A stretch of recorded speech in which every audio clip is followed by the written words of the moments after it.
Three, two, one, and welcome one and all to our very first episode of Montage et Toi, Moiré. Oh, forgot to cue that. There we go. Montage et Toi with Moiré. It's a brand new show. Actually, no, the show is no different at all. Slightly different management. Same format as our old podcast, Thursdays with Moray, but instead of the very confusing name scheme, we've got this. So, this is our very first episode returning back on air. I'm running off the cuff. I am your host, Devin King. I've been the co-host of this podcast since its inception. Now I am the main host. So cool. This is the first stream on my end. Hopefully it all goes well. But I'm very excited um, to talk to you guys tonight. We are doing a special episode on the theme of mental health as it's Health Awareness Month. We've got three films centered around that theme, um, which is really the direction I want to take the show more central themed episodes where all the films we talk about really hone in on a point that we're making that is never really discussed prior in great detail or ruminated upon, and hopefully by the end we come to some kind of synthesis, some kind of conclusion based on insights and opinion. So again, my name is Devin King, and joining us tonight we have some of our usual guests, Daryl Ailes, he's a cinematographer. Howdy, thanks for having me. Thanks for Happy being here. to step up to co-host, and yeah, basically, like you said, it's kind of the same show, but it's less strenuous on everyone. We've been slowly pulling back from the heavy output, and that's really what's changed. We're gonna focus in on quality over quantity, Fair enough. and Also, treat our mental health better too by yeah. not pushing it so hard. Back Arguably, to you. yeah, arguably speaking, we had to take a break from the show due to mental health reasons. Our previous co-host going through a lot of personal, still is. He had to step down. Ian, we love you if you're listening. I'm glad to have you still be friends of ours on the server. If you want to join our Discord server, should have a link. Oh, if I remember to put it in there. But anyway, moving on. We also have another usual guest of ours, Stephen Beeson, out in Arkansas. Doubting your name for a Hey. second. That wasn't lag. All right. Hi. Good to be here. Yeah, I've been a part of the podcast. Gosh, a while now. Yeah. And you guys kind of took me in as your own and let me be a part of this crazy thing, and it just kind of spiraled from there. I remember the first episode I did. You guys were like, "Who is this, crazy American guy?" And it wound It's up handsome working out. frog. Yes. Um, so no, we're back. We're new and improved. We have a new name, but same old bullshit. Very much so. So yeah, thanks for having me yet again. It's the same shit, new polish. Anyway, Exactly. um, joining us tonight though is a brand new guest. He's not new to me whatsoever though, but one I haven't seen in quite some time. My cousin Liam. Oh, hello. Yeah, I'm happy to be here.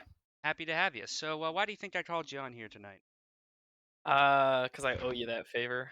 Oh yes, No, that. I think you called me on here because, I mean, if we're talking about mental health, uh, and obviously some of the movies that we're gonna be talking about tonight deal with a lot of mental health issues, and I've worked a little bit in the field, so I have some experience. Some firsthand experience as well, and so I'm really just I'm happy to be here. Devin is quite the auteur, so I know he's got quite the show lined up for us tonight. I'm Oh happy to yeah. just say my piece.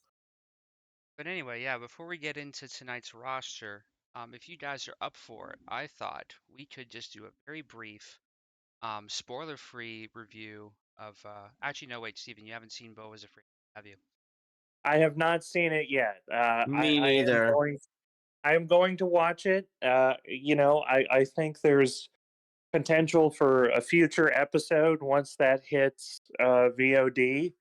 I am planning on watching it. I know I've had some shall we say, mixed opinions on Ari Aster's work so far, but I, I do like Joaquin Phoenix. I like it's got a solid cast. The reviews have piqued my interest, so And that's as many positives as you can think of so far.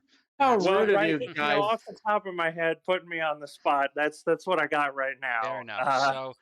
So we'll save that review for a later date. And before I forget, we also have another guest here, Aaron. Yes, I'm an artist from Nova Scotia. Well, originally from London, Ontario, and I will be coming back to London, Ontario on June. And I am a writer. Writer, director, filmmaker, friend of the podcast. Sorry, we kind of lost you there. Yeah, cut out But there. we're very Yeah, excited to have you coming back soon. We and hopefully we'll be working together on something coming up to be announced. yes, we should have some announcements on that soon. And I myself, another writer, director, filmmaker, friend of the podcast, will be a part of that, and we're very excited to share that with you. Hopefully soon.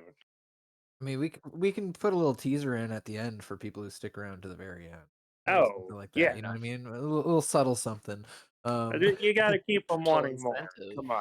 Oh yeah, indeed. I mean, our viewers will be watching until like the very last second, anyways. So it's Oh, Of of course. course. Yeah, You and know. post credits. You know. Yeah, it's not like the average view time on this show was 40 seconds. Last I checked. Are you up to date on the Thursdays with More Cinematic Universe? If not, you Yeah. should stay tuned, as we are going to be talking about this film, Warrendale. Here. So, really quickly, we're going to be talking about Warrendale, which is a Canadian documentary about a home for troubled youth, kind of an asylum, the real, mental health facility in Canada. We're going to be talking about that. We're going to be talking about One Flew Over the Cuckoo's Nest, little film. I don't know if you've heard of that. And Starring then this we're going to be, unknown Jack Nicholson. yeah, right. And then after that, we're going to be talking about a film that maybe you haven't actually heard of, a little indie darling starring Aubrey Plaza, Ingrid Goes West. So that is a film that I have lots of thoughts on, dealing with social media and how that affects our mental health and uh, all that kind of stuff. Parasocial relationships, I think, is a fair, uh, you know, theme to say that they're touching on there. Yeah. So without further ado, Quite a roster of films, all dealing about different aspects of going crazy.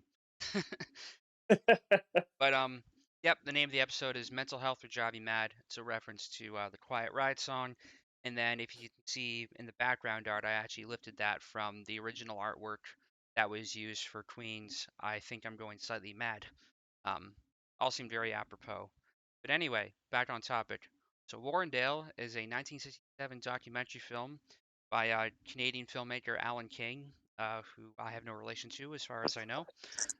This originally was made for broadcast to go on CBC TV, television, which is a Canadian broadcast channel, but they refused to show it for the longest time because of the excess profanity and other things that were deemed unfit for television at the time it was being released.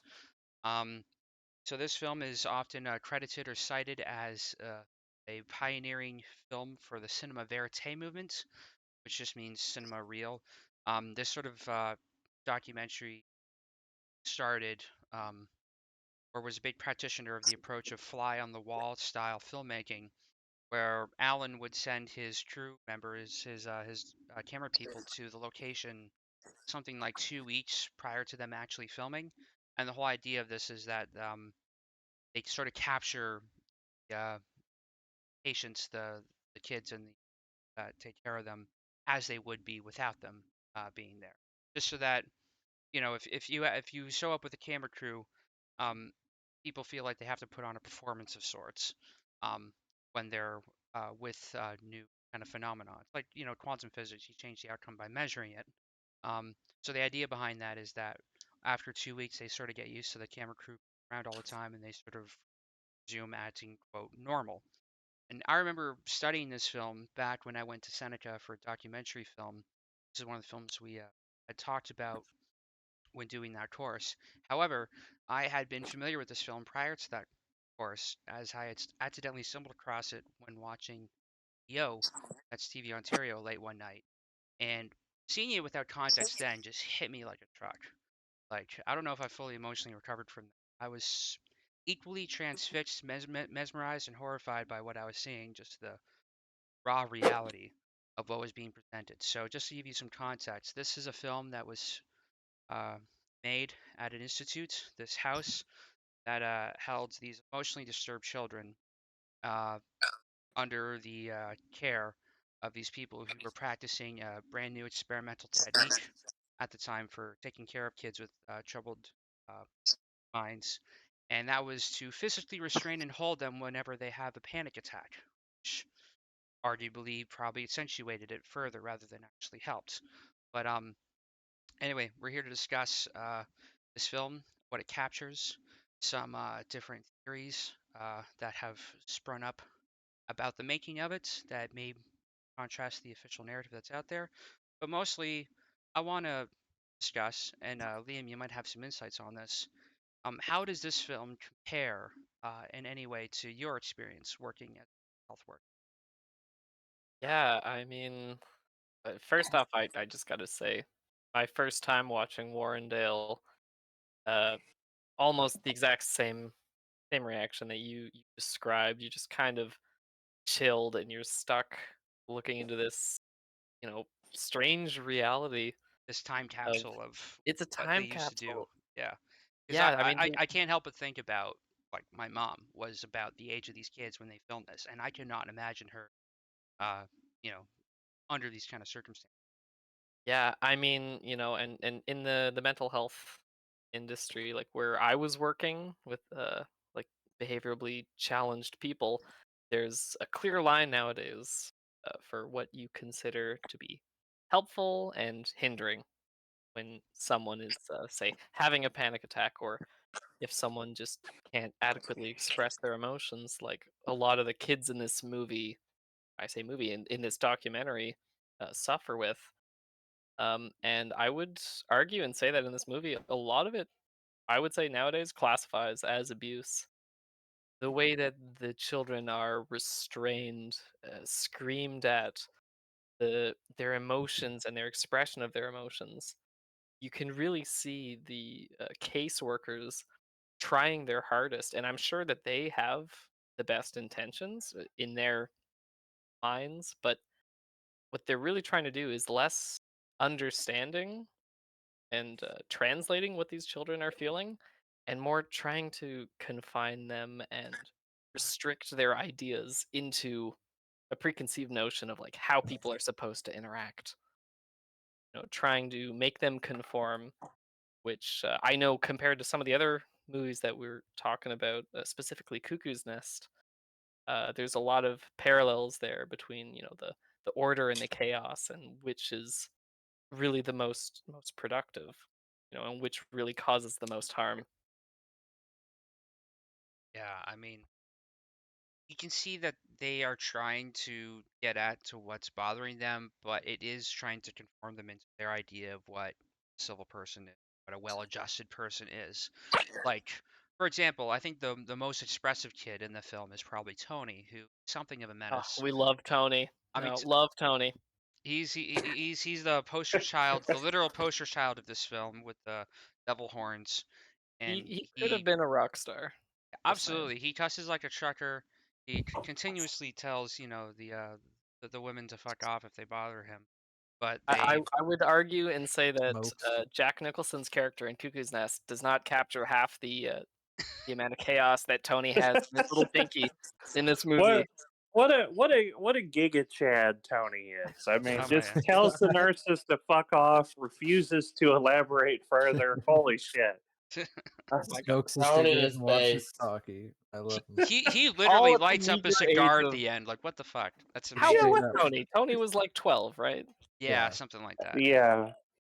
And just you gotta admire that. He's really a rebel fighting the system. He A- doesn't a- know that he's fighting the system, but that's what he's doing. A rebel with an unconscious cause. He was basically me back in public school. Our Well, I will self-diagnosed. say, I was actually not familiar with this film. Again, being the sole American right now, obviously, Toronto television was not, available in my neck of the woods. Fair enough. So I really was not familiar with this film until you had brought it up, Devin. And Honestly, a lot of Torontonians probably didn't see the film because again, this was made for CBC, who refused to air it for like decades, and only Yeah, and then yeah, it went that to had only Con, I'm pretty recently sure. it did go to Cannes and it got Yeah, praise that's there. and But I think it only I think started it's circulating on recent. TV again in like the last 10, 15 years. Yeah, well, and I do think now it's kind of picking up a little bit of a following because I think the Criterion Collection has picked it up, Yeah, and I have that. I have the collection that it's in. yeah.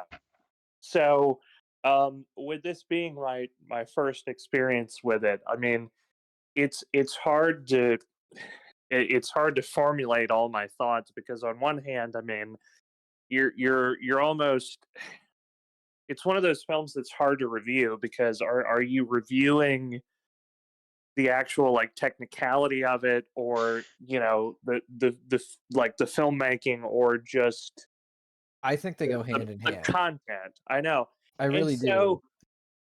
so I think, for me, I think the technicality in this is I think it's brilliant. I'm a fan of the cinema verite movement and the concept of it. I have long been a champion of the film Medium Cool, which is also in the Criterion Collection, and that's kind of blending fiction and documentary style stuff. I think that's a brilliant film. Um, One of my favorite directors, if not maybe my favorite director of all time, William Friedkin, actually got his start as a documentarian. There's been some kind of like cinema verite stuff and the work of Lars von Trier and a lot of directors that I admire. And so I think the execution of this film is brilliant. I mean, I think it's incredibly well shot. The stuff that they were able to accomplish just on like a cinematography, filmmaking level is really breathtaking. The film itself, I do kind of wonder if it's a little exploitive. A I little. do wonder if maybe the film is it doesn't and I think it's in this kind of gray area because it's not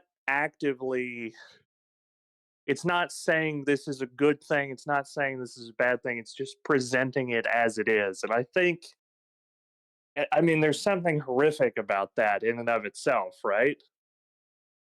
Am I the only one who thought the film was maybe a little bit I No. absolutely, yeah, I think I agree.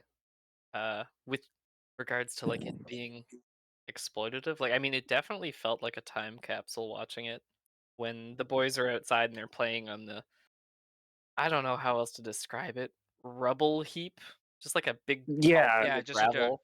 I actually love that one scene because he is like cheating. I like there's a game where the one kid is looking away and he tries to catch the other people who are walking towards him, and he's able to see the reflection off the lens that they're moving, and he very quietly admits that to the camera. I can see them in the glass, and I love that little scene actually. And you have these like raw moments, but it is kind of exploitative in a sense. Like in the one hand, it does capture the reality of what that is, and I do think that's worth preserving and examining to see how far right. we've come.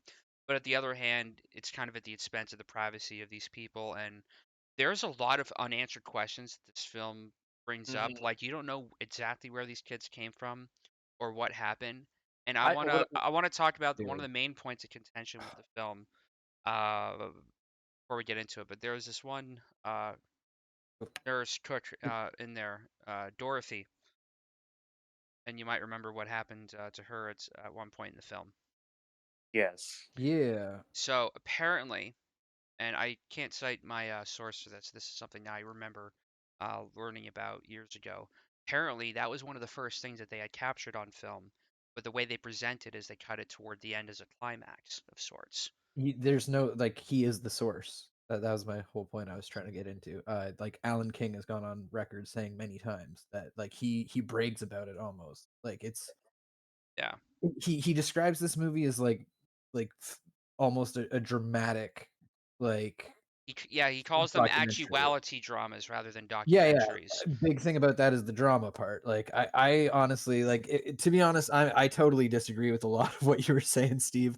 Really? Okay. Yeah, fully. This is a like okay, no, but not about the exploitive. Like, I think it's all exploitive. It's not a little. This is a fully fucked up manipulation of a movie. Like, it's Okay. layered there. It's so thick there. Like, so I saw clips of this in film school. We had different drama, like documentary courses, so it wasn't quite that. I watched Dying at Grace as the feature Hmm. and had this as a clip. So I saw the clip and I had the class with Dunphy and yeah, Brian Dunphy, shout out because this is where I got most of this information from. And yeah, he makes it clear that like the good thing to analyze about this film isn't just the content like you guys are talking about, but it's how it's made and how it's forced. Because when you take that piece of information that Devin just brought forward, it completely restructures how you see the whole product. Because if the dying happens at the beginning, you are now saying that like he just chilled out for 2 weeks until a death happened. Then the cameras fire up because this drama things happen. Then we see this horrible like them being told it and like this weird like, oh, you're not to blame, you didn't cause this, and the kids are like, yeah, I know. Like there's something really weird going on there with like It's framing. forcing an opinion into their head kind of. And again, not mind control or anything, but it's like a manipulating a soft mind. And I will say I And do want to jump in here because the I think Devin said something interesting where I think it was Devin, but he said just now that this is like a time capsule of how far we've come. And I wanted to bring up there was a film that came out a couple of years ago called Music. I don't know if you guys are familiar with this, but it was so egregiously awful that it actually changed how the Golden Globes operated because it was so bad it started this whole domino effect of people coming out against the Golden Globes because they nominated it. And there was this whole like ripple, and I think like Tom Cruise wound up giving his back. Like there's a whole story online about this, and it's kind of fascinating. But the film, in and of itself, it's written and directed by Sia, the musician, and it's a film about an autistic young girl Oh, I know this who, movie. who's nonverbal, and it's horrendously offensive. It's one of the most offensive caricatures of an autistic person probably ever committed to screen. And there was a criticism lobbed at Sia, and it's a valid criticism that she didn't have anybody on the spectrum that was a part of the production. And so her answer to that was she went and contacted Autism Speaks. Again, this is a whole internet rabbit hole you can go down. They're a very slimy organization. Yep. They've Agreed. advocated for, curing autism, et cetera, right? Because that kind of ties into that whole conformity, like we were It's talking about earlier. it's like treating Uh, autism like something that needs to be right, eradicated. They're treating right, autistic people like they're less human and more like animals that should be right. treated Right, as right. such. And in the film, there's a scene where this nonverbal autistic child is having a meltdown, and I believe it's the Kate Hudson character actually physically restrains her and does something very similar to what we see in this film. And so when you're talking about a film that is emotionally manipulative, that is slimy and exploitive, and you compare it, that film is like a time capsule in 1967, but then like when did Music come out? Like 2018, I think 2017, somewhere in there. So how far have we actually come if 30 or 40 years later, or longer, we're still we're still kind of in this mire, right? That people unironically believe this is a legitimate treatment. And I think I just want to jump in there for a second Yeah. and say that because like the autism spectrum is so, I mean, it's a spectrum. There are certainly people on the spectrum who do appreciate, maybe a bit of a firmer touch, but not a firmer touch, but I mean, that compression therapy, which we see in Sia's music and in Warrendale, but it is by no means a cure-all solution. And No, Uh, it's not a one size fits all therapy Not at either. all. All it no. does really is just turns that person being treated like that into someone more angrier and more violent and ends up hating that person. It I did absolutely I did can, mean to because cut off yeah, Daryl. Let's get back to Sorry, what that we're was rude. I'm sorry. all good. Yeah, no, but like my bigger point is that what you're saying isn't actually a representation of mental health. You have a group of people that have all been like discarded. Like, sure, there's definitely people like some of these kids have mental disabilities, but I think what we're being shown is a real skewing of what's happened because what you're actually seeing is the effects of like one traumatic event and this horrible like holding technique, like it's where they meet. You know what I mean? Like they show you all these clips, so every little like tableau we're seeing throughout, like the kid climbing on things, like the running away, like the freakouts, like they're all like the beginning scene especially. It's like that's probably like the day or two after this woman's died, and they're blaring music, and this person who has like a serious disability is being treated horribly, and I can't help but think it's for the sake of the camera rolling. You know what I mean? So And okay, I do think it's skewed, like, to unbelievable amount. that's really interesting, Daryl. That you're kind of like you're mentioning the way that they filmed this, and I'd see I was completely unaware that the death of Dorothy happened at the beginning, and and, they show the reaction, possibly the forced reaction, at the end of the film, but the film opens up. Uh, Essentially, you're saying it opens up after her death. Most of And what we see, yeah, yeah. okay, because I think just from a framing perspective, you are showing a completely different story than if you let it play out the way it actually was. Chronologically, yeah, it's like You they know, and this is something that documentaries do. Reality shows go ham with this type of thing, where you change the sequence of events, or you sort of play up reactions. And there's an expression I believe, Stephen, you can correct me on this, that Jean-Luc Godard said that every cut is a lie. Um, and that's very Yes, and that's yes, very absolutely. true. It's like everything can the whole truth of something can be skewed depending on how they frame it, and they can let takes run for a long period of time to give you that sense of immersion, that sense of reality. But if they change the sequence of events, it can absolutely alter your perception of what has happened. Um, And and I think there's an important distinction there to make because if we're talking about, reality TV and it's, 90 Day Fiance or something, yeah, ridiculous like that, but we're not talking about that, right? We're talking yeah, about real world, children who are being exploited, who have trauma, who are in a facility that they may or may not even need to be in. And I think that's where you cross over from, hey, this is a filmmaking technique and this is, commonplace for documentaries, to this is kind of slimy, or like or these a are lot Yeah. people's slimy. it's lives. a slippery slope, because cinema verite and reality TV are often considered opposite ends of the documentary spectrum in terms of how truthful, quote, that they are. But every documentary inherently has this level of manipulation ingrained in it, right? Just in terms of structure. I would argue just that in the difference between like what we would consider like a good documentary that follows cinema verite and something like Warrendale is ultimately the way that it is stitched together.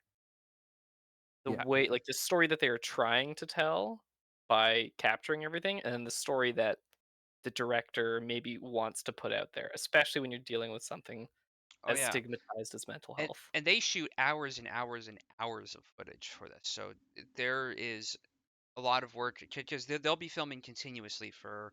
I think they were there for a 7 week period, right? And maybe they weren't filming for the first couple weeks or so, but they capture as much as possible during that time period, and they save kind of. They often compile like a best of kind of reel in terms of getting the story across, and they might have pure intentions about it. They may be saying this is what the spirit of what this place was like, but that is all a matter of interpretation on their part, right? And we, as a viewer, can only kind of examine what they presented, read into how it was put together, and then make a judgment for ourselves how truthful or how faithful to the reality of the situation were they in terms of what they presented.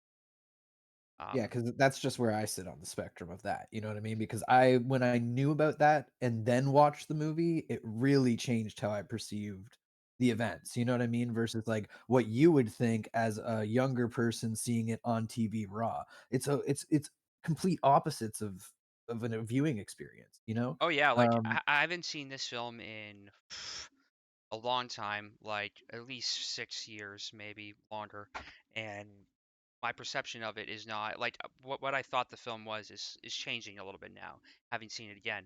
And also, I will say a lot of this, I haven't read this fully yet, but there's an article I stumbled across called Warrendale Revisit. I'm no expert that can speak to anything of claims it's making a lot of kind of wild connection, MK Ultra and other kind of programs, citing how the one of the doctors in here, Martin Fisher, oh, became we didn't, fighting yeah. Nazi Germany. That's a whole rabbit hole Ooh, that we're That's not going yeah, to we get didn't into even get today. into that, man. It's so But weird, and like how the one it's dude is just like he thinks that that Jesus guy's actually Christ. his real father and he was born at the facility, which insinuates a whole nother layer of messed up yeah. to, you know. And Yeah, we regardless. we can't speak truth to any of that. We don't know. No, no, no. This We is can't. just research that we've stumbled across when typing Warren film to do. But one thing I noticed though watching the movie is the psychotherapist fails the vibe check yes, when he's he's that's the one talking we're to talking the about. yeah, I mean he's talking to the One girl, and the she's had. participants, the girl, yeah, and she's sitting like right on his lap. Um, just by today's standards, it's not a good look. It's not a good look sitting on your lap like that, but also it's like she's having her write the nice letter to her parents saying they're wonderful people, and then the more truthful letter to her parents saying that she wishes they were that she wishes they'll rot in hell and stuff like that. And then he decides to hold up to her that we're gonna keep this one in our file, and she nearly has like a panic attack, like you've off your bloody nut. Like she was distressed by the fact that they were gonna hang on to the They nasty want to letter, hold on to that, right? absolutely. Because they think that this is important documentation to show her true feelings, but it's almost being held up in a way that is like emotionally distressing. So is this really helping her? I mean, Also, it begs the what did they do with that question. note too? Like, That's a good are question. they? Sorry, I cut you off. No, no, no, absolutely. I mean, but like it begs the question, like, yeah, like why are they taking these notes? Are they studying these people or are they trying to help them? Yeah, like are they treating them like subjects to be studied and exploited, or are they actually trying to help them? That's very fine. And And I feel like that's the question for the hospital. But I think, like, the question to me, at least for doing this podcast, it's like the question isn't so much is the hospital exploiting these people, but it's more so are the filmmakers exploiting these people? And I think the answer to that is yes. I think there's like a fine line, and there's something about this film. I didn't even have all this context that you guys are bringing to the table because, again, I just watched this, completely raw and basically blind. So I think for me, just coming into it with open mind, sitting down to watch this, I think there's certain lines that you don't cross when you're trying to make a film like this, and I think this film crossed almost all of them. I, Yeah. thi- I then again, if this film wasn't made, would we know about the distress that they've went through and some of the terrible things that they've experienced, or is it worthwhile that they've made the film and we're able to see and discuss it and use it as like sort of a tent pole of where mental health treatment was then and where it is now. That's Like a good point. It's still slimy though. it's slimy for sure, but But like, I don't what know. is It's what is like is can it? you even make that argument when this film is only like now kind of coming to public light? Like I feel like It if was Alan King had the most altruistic, good intentions, I feel like then he would be more willing to work with the censors and like, yeah, we could bleep a couple F bombs, we could no. cut a couple things out, right? Because at that point, it would be more about getting the word out, No, he right? wanted to have the film that was banned and couldn't be shown because that gets you That's what more I'm, acclaim. yeah, Do you right. think that That's he what I'm wanted saying. that? Do you think he wanted the film to be banned in essence because that is the more the most realistic form of or, cinema verite? I think Like, that's why he implemented cinema verite, and I'm gonna okay, say it like that because if you watch till the end, which I don't know why we did, but we went like just to see if there was anything near the end. There's a narrator credited. Does that mean that there was a version of this that kind of explained everything, and they were like, you know what? Take that away. They don't need interesting. knowledge. You know what I mean? Like I feel like there's a lot that's suspect about I all of this. Yeah, I think we've used the term slimy a lot, and what I find myself left wondering is, are we finding like which is more slimy? Is it the depiction of how mental health is handled in institutions in the early 70s? Is it the complete lack of care for the people that are being, and they are people, the people that are being recorded and portrayed, in this specific, like framed in this manner by the filmmakers? Or is it a combination of sliminess on all aspects? Maybe it only feels slimy because we're looking at it with modern the lens. knowledge. Yeah, nowadays that No. this type of behavior is just kind of creepy. Well, Everybody but the children are to blame in my eyes. Everybody. The people who funded it, the people who were like, "Oh, that's a great idea," the people who thought holding was a good idea. Like there's so many people to blame here. Mm, It's good that it's documented in the same way you said, Devin. Like Yeah, at least we have like an example of this, but like we have a I record of how they used to treat this, and this might help us better understand like some what not to emotional do? hang-ups that older yeah. generations have, and some of the ones we have. And it is good to contrast and compare. I started watching a film that was made in 2007 of a similar type of facility, but more in like a full-size school in Britain. I forget the name of it, but the film is called Hold Me Tight, Let Me Go. And Oh, it is a much more advanced version of this kind of thing where they're not physically holding them in the same way. Like if there are kids who are lashing out, they don't emotionally charge at them equally like they do in this film. They said speak to them in a very neutral tone, and they might put them in a corner, not physically holding them, but just sitting them down so that they don't, budge from the corner. But they just talk to them like, "Hey, what's going on? Why did you do this? Why do you think this happened? That made other person feel good?" Like in a very neutral tone, and just being very clear in expressing the feelings that their behavior is creating and what they might be trying to express. And I do think that is a much better approach, whether they're going about it. They're not putting their hands on them until they are really being like belligerent, but instead just sort of sitting down with them and trying to figure out what's up. So I do think that aspect of it has advanced, at least I've seen in that film. I haven't watched the entirety of it. That's also on. One thing I wanted to mention, um, we're talking about when Dorothy passes and the reaction that all the children have, and that the staff members are reassuring all of them, all of the children, that her death is not your fault. And a majority of the children are like, yeah, why would I think that it was? But what stuck out to me is there was one kid who was saying that he had had a premonition or a dream about Dorothy, and that he felt that he was responsible in some way, or that he had seen it coming. yeah, he dreamed she died and then woke up and no one was dead, that whole thing. Yeah. Exactly. That's scary. So, and I mean, I'm just wondering, like, do you think that that could have been another instance of, selective framing by the I mean, filmmakers. do you? Okay, I'm gonna give my tinfoil hat crossover here right now. I'm not gonna go Oh, too no. heavy into it, but let's just say I think that there's a couple shots that make it clear that the kids running away is actually happening the same day she died.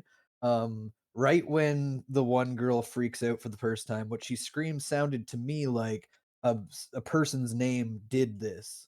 And then Jamar was like, "No, I think she said this," and I was like, "I don't know." And like, yeah, in this very suspect article we found, there was apparently a lot of reports of stabbings that happened there, and yeah, part of me Jesus wonders Christ. if these kids had actually done something really messed up, so that that happened in the morning. They take a car, leave, and that's why the dad's like, "No, they didn't leave," even though everybody knows they left, which was really weird that he was lying to them about that. Mm, And then they're all taken back after the fact and then sat down and everybody's told this, but then a few of them are like, well, no, like, guilty. And the one kid is almost like fucking a little smug about it. Like, I know I didn't do anything. Like, it's yeah, almost like he was I don't know. That's was my like he tinfoil might have hat. been I'm present taking it or off something. now. Yeah, I'm taking it off now, but I'm just saying there's enough threads here that I think if somebody went through this frame by frame, actually figured out through like outfits and stuff a plausible order of events and made like a chronological one. A chronological cut is what I was Yeah, just thinking. Yeah. You know, refined that. Okay, sorry, go on. and Let's get research on it. here's my thing real quick. Like, I think Liam brings up an interesting point because he's talking about, is it worse that the filmmakers did this? Is it worse the hospital did this? And I'm wondering if it was 1967, right, or 1968, and we saw this in a film festival, right? And we didn't have all this context. We didn't know all of this story. Maybe we weren't as familiar with these kind of filmmaking techniques, right? Would our reaction be different? You know, Yes, fully. I That's feel what like, made me so yeah. upset. So I feel like, there is some truth to that, like, time capsule thing where it's like I feel like the technicality of the film and like not knowing all of the stuff that we know now might have contributed to a different viewing experience. But I feel like it's hard to judge this film in a bubble, right? Yeah. I think one thing that can be said about this film, no matter what your perspective is very few people, if any, will be unmoved by what they see. Because just seeing kids in distress about a situation that they don't understand is heartbreaking to watch, and to see how adults handle it in a way that isn't as helpful as it probably could be. I mean, we don't know.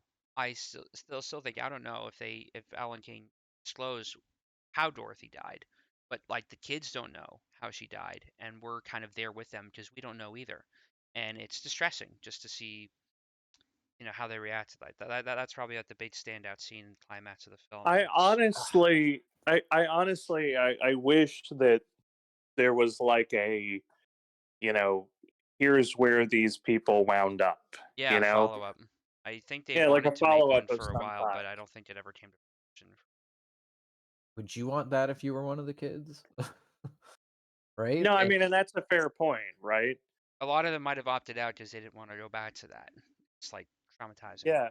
No, and I will say, I mean, there was one scene in particular with the young girl, who's just being absolutely berated by a young, kind of female nurse or doctor or something.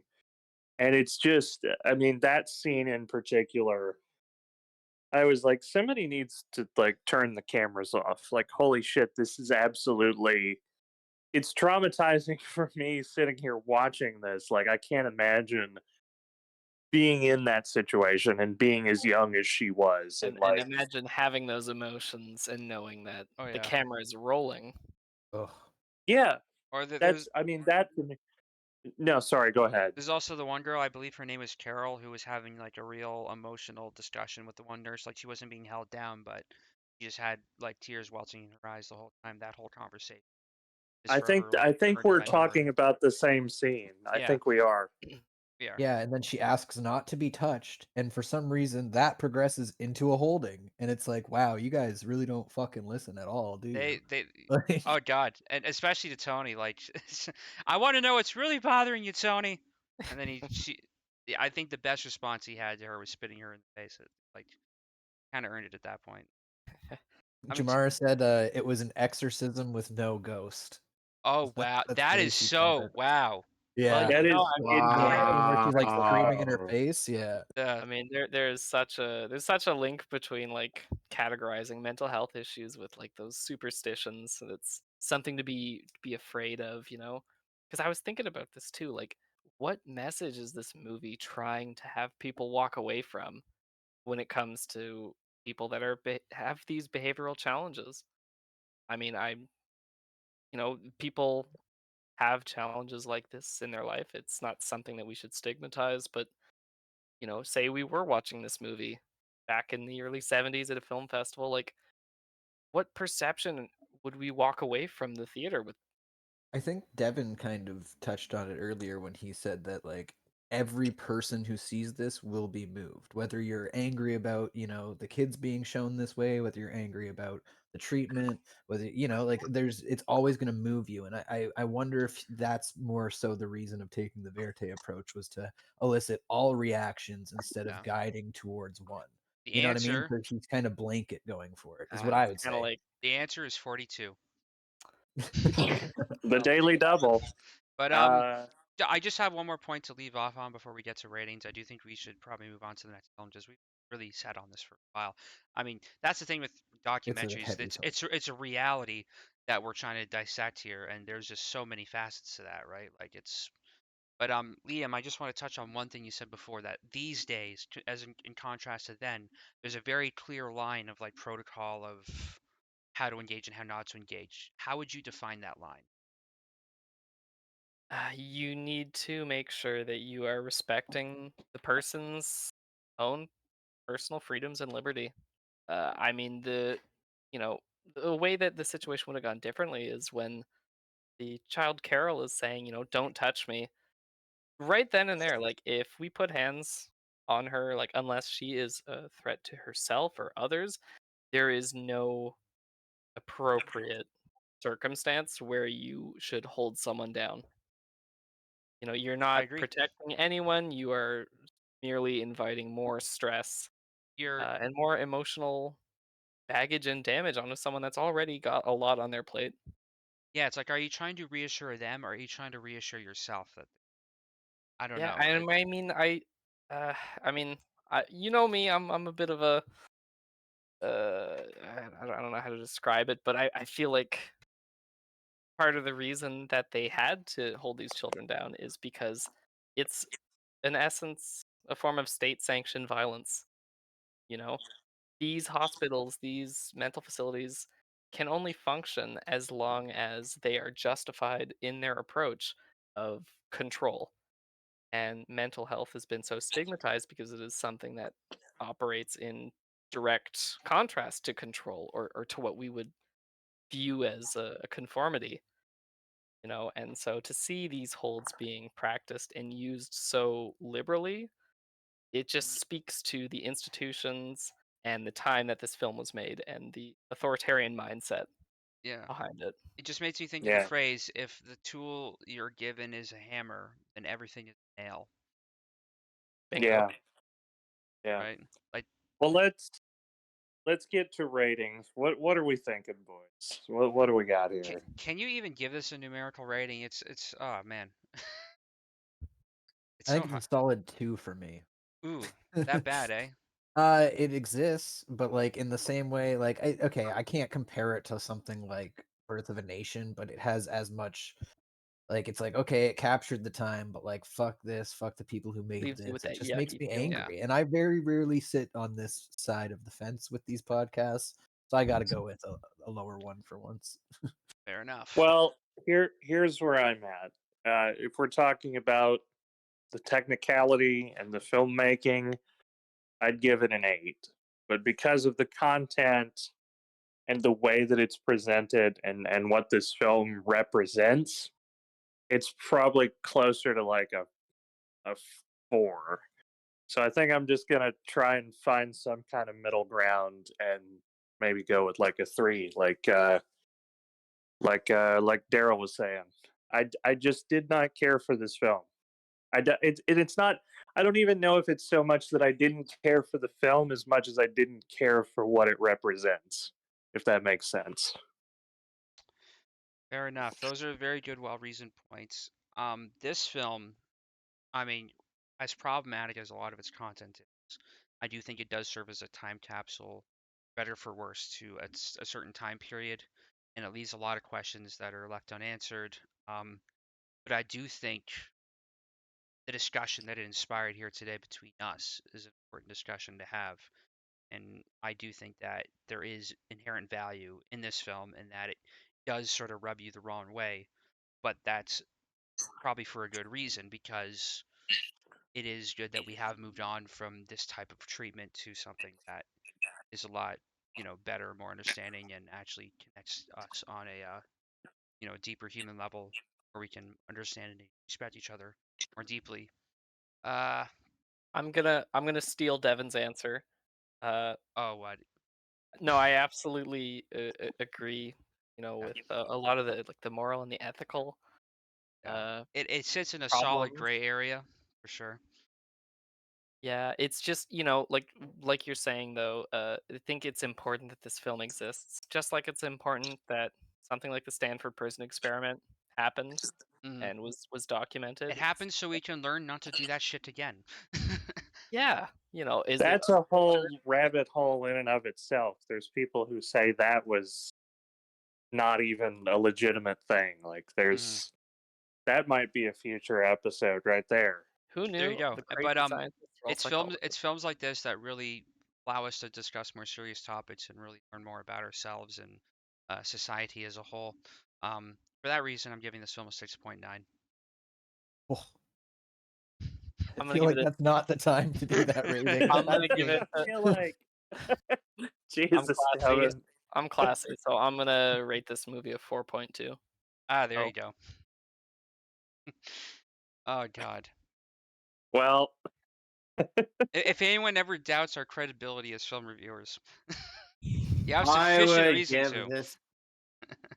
I that would is give. classic Devin. Thanks. Man, we certainly live in a society. Aaron, you were saying, I was gonna rate it a 1 out of 10. ooh, just that, Wow. just that painful for you. Yes. I guess you went through a similar type of experience, eh? Mm-hmm. Well, you don't have to talk about it here if you don't want to, but I understand and respect that you've come from that, and will say that I'm glad that you are here today in spite of that. Yes. Absolutely. I agree with that. I'm glad to be alive, in spite And of everyone that has hurt me. There you go. there you go. The best revenge is to keep on living. Exactly. Anyway, on that note, I think we Well, should move on to One Flew Over the Cuckoo's Nest. Who wants to start us off? yeah. So, One Flew Over the Cuckoo's Nest, the 1975 American comedy drama film. It is directed by Milos Forman, a director that I'm quickly realizing we should probably talk about more on the podcast. Some of the stuff that he's been a part of, or that he has directed. Loesch Forman, yeah. Yeah, Milos Forman, just absolutely fantastic stuff. I know you guys had talked about Amadeus before. Yep. I myself am a big fan of The People versus Larry Flint. So we're going to be talking about One Flew Over the Cuckoo's Nest. Film stars Jack Nicholson as a new patient, quote unquote patient, who arrives at a very rigid, structured mental health facility. He really does not belong there. He's trying to use this as a way to get out of hard labor. He's been convicted of some petty crimes Get out of jail and free card, basically. statutory rape and a whole host of other obscene things. And so, yes, he's essentially using this as a get out jail free card. And yeah, there's some fantastic supporting performances. This is Christopher Lloyd and Brad Dourif. This is both of their feature film debuts. Isn't it also Danny Uh, DeVito's first feature appearance? I'm not sure. It might be. And this is one of, I think this is one of like 2 or 3 films to sweep the Oscars in a way that I don't think had been repeated up until that point. Correct me if I'm wrong, or after the point until like Silence of the Lambs. So this is absolutely one of the quintessential American classics. This is probably going to be on every AFI list, every, top 100, 250 greatest films ever made. And I say rightfully so. And how? Sorry, how? Yes. Um, and so, really quickly, I do want to open this. I know we're kind of crunched for time, but I do want to open this with a personal anecdote about the film. This is not the first time that I saw this film, and when I saw it the first time, it had a profound effect on me. And watching it again, I noticed that it seemed even like a stronger effect because I think I was older now and able to appreciate a lot of the more, mature themes. But when I watched it the first time,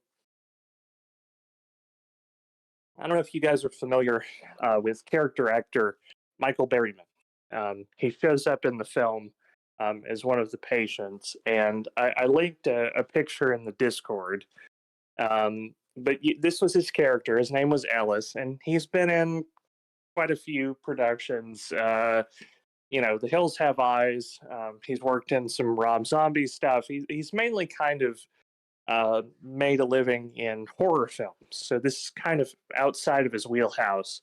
And he is absolutely a gentle giant, far from his appearance in those films might lead you to believe. But I had the pleasure of meeting him at a local comic book convention, kind of pop culture thing here in town. And the convention had a deal with this horror film festival. And they would kind of trade some of their guests between the convention and the festival. And so when I met him, I think he might have been one of the first celebrities that I had met. This was, again, I was much younger. Um, and it was just kind of intimidating in a sense, not, just because it was cool to meet someone who had been a part of, film. And I was still at the genesis of my career in a sense of filmmaking and getting interested in that. And I came up to him and I was trying to say, I just watched One Flew Over the Cuckoo's Nest, and I would count that as one of my top 5 favorite films of all time. And what came out was I loved One Flew Over the Cuckoo's Nest. I think that would be my 5th favorite film. right And behind the porn parody, one flying over the cuckoo's breast. and he was such a good sport about it. And he looked at me and said, "Only 5th?" I said, "No, that's not what I meant." So He respects the honesty. That's fun. he respected the honesty, and no, he was very kind and understanding. And so, without further ado, One Flew Over the Cuckoo's Nest. I'm anxious to hear you guys' thoughts. I do have something of a personal anecdote as well. I never met anyone in the film, you lucky bastard. But no, it's cool. That guy has a very certain kind of look that I could see why he was picked up in horror genre for The Hills of Eyes. Um, he's someone that isn't afraid, seemingly, to like lean into that and make the most.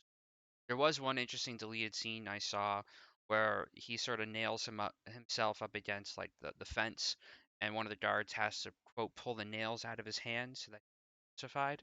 which I thought was an interesting kind of aside that they cut out of the film, unfortunately.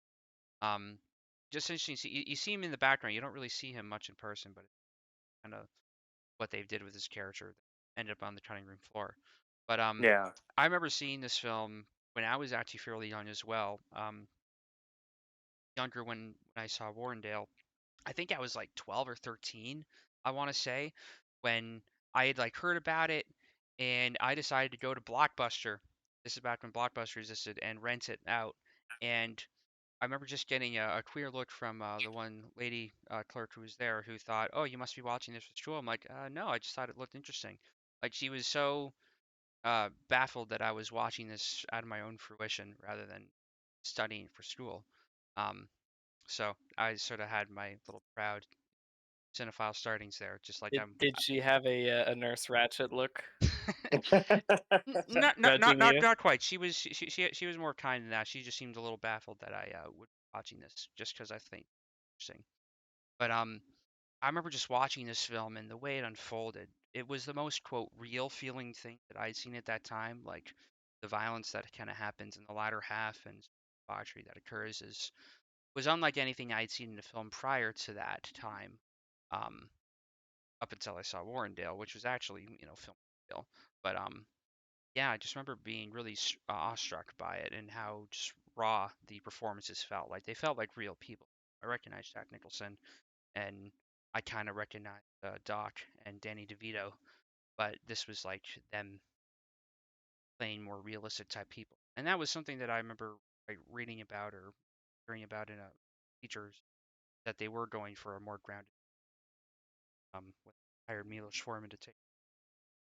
And what's interesting is that before this was adapted as a stage play from the original book, um, and it had Kirk Douglas on the stage play, playing R.P. McMurphy, which would have been really interesting to see him casted, but they didn't get funding for the film if he passed for some reason.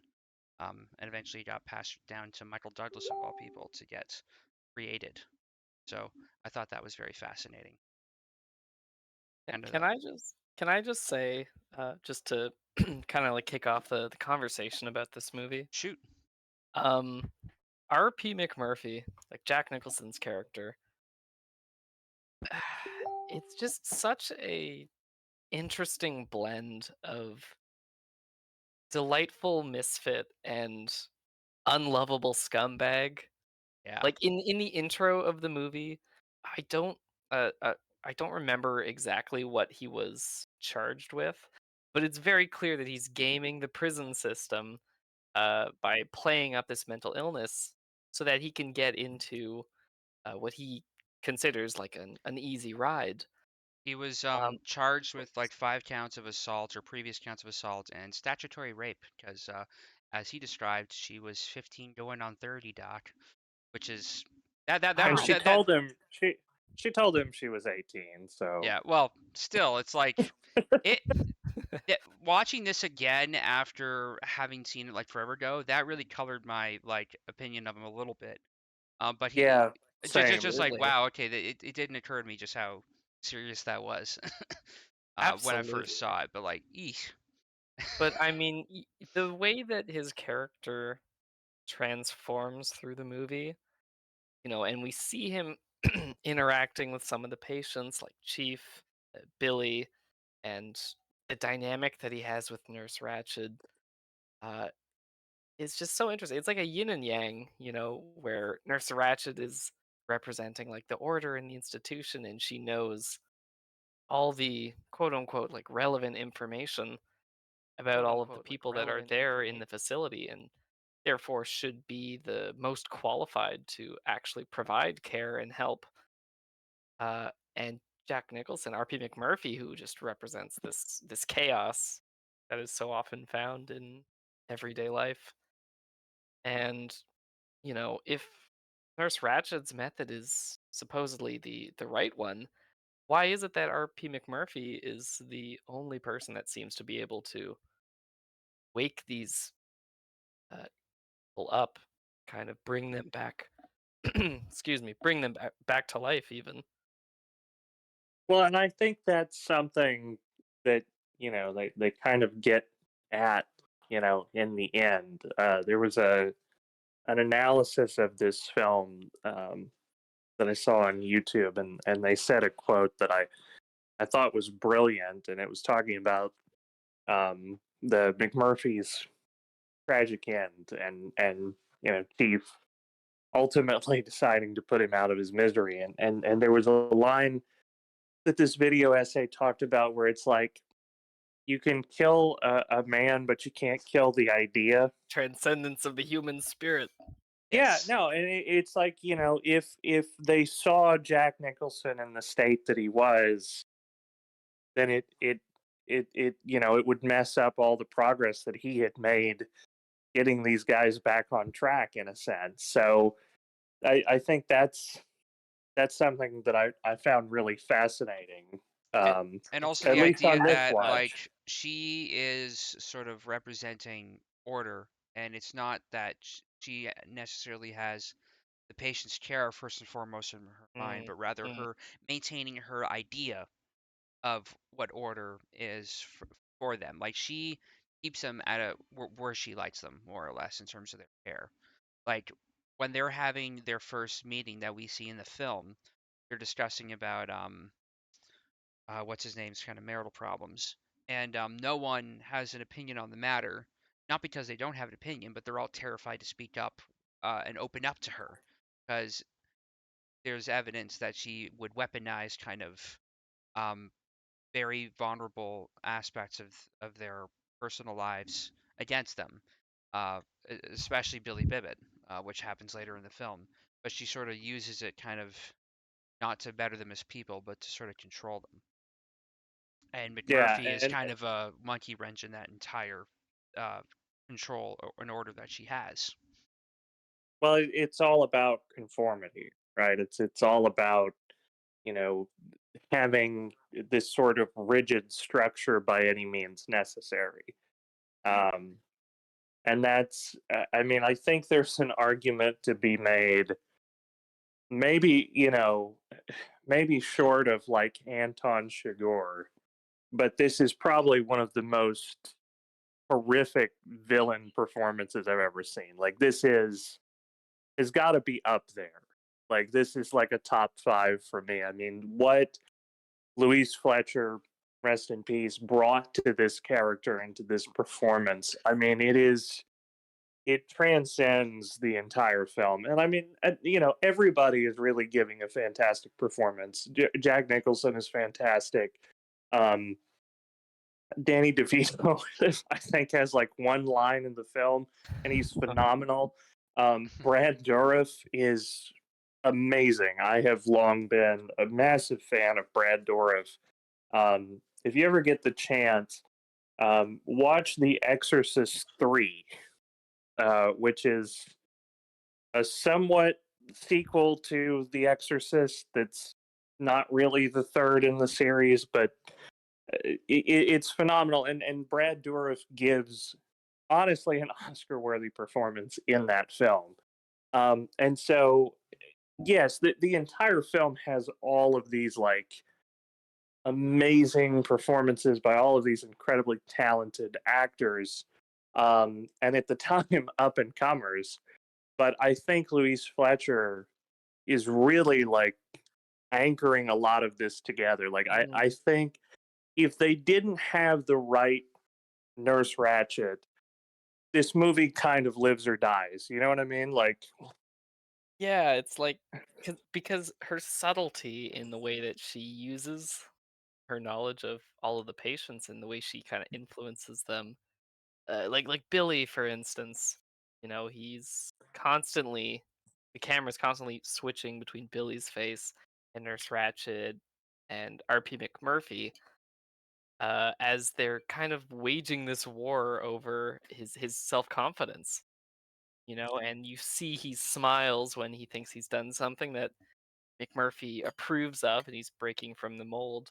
And then Nurse Ratched mentions his mother, and I think ultimately she was one of the driving forces behind his inevitable, Oh not yeah, inevitable, but his suicide. and a very telling point that I think that she's holding her form of care improperly as a way of controlling power. Is she mentioned how your mother and I are old friends. How could I not tell her? Kind of this Ah, thing. And you don't really know what she did to him that made him so traumatized and have a stutter, yeah. but it's almost like they're conspiring against him in a sense to further control him. Because, what Billy should have is his own sense of agency away from his family situation. And what Nurse Ratched is an extension of that. So he can never actually truly get away from what upset him and why he has a stutter. Like the most self confidence he has is after he, sleep with one prostitute that McMurphy brought along. And that was the most confident where he says, "No, I'm not, ashamed of what I did." His stutter is virtually gone. As soon as she brings up the mother, suddenly it's back. Suddenly he's under her control again, and that ends up being And his I last will straw. say that was the complexities of that scene, I think, were lost on me whenever I watched this film for the first time, and rewatching it this many years later. I felt that in a very profound way, and I think it really spoke to me, and I honestly got choked up, and it's just I don't know. I mean, without I mean, I think we can all relate to that in some sense. The trauma of family situations and Mm. stuff, but there was something about that and the way that it was presented. It just really got to me this time. It was weaponized against him. Yeah, and And it's like you think this guy doesn't even have a chance. You know, it's so absolutely tragic. if we're Uh, oh, sorry, I'll let you finish. no, no, go ahead. Sorry. I was just gonna switch to another character, which I mean, if we're talking about outstanding performances in this movie, I think gotta go with the stoic Will Sampson, played Chief. Yes, I mean, I think he was fantastic in this. And when he said the Absolutely. words "juicy fruit," it took me like I had to rewatch that scene because I'm like, what did he say that caused this reaction from McMurphy? And then you kind of clue into the fact that it's like you'd think that McMurphy is the only one in there that's trying to game the system, and yet Chief mirrors him in a lot of ways.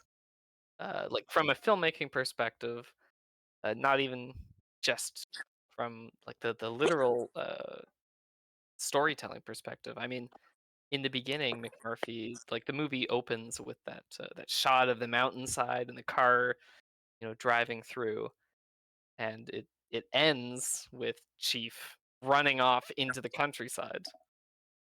Kind of mirroring that imagery. it mirrors the opening shot too, because it's like they're out in the wilderness and they're bringing McMurphy in from the wild, so to speak, and then Chief escapes back out into it, which I Yeah, thought I was just, I beautifully just, framed.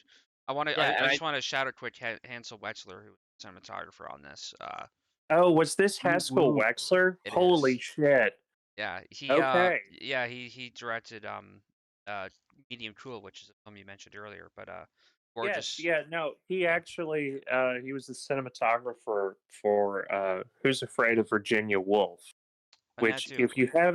if you haven't seen that, that's phenomenal film.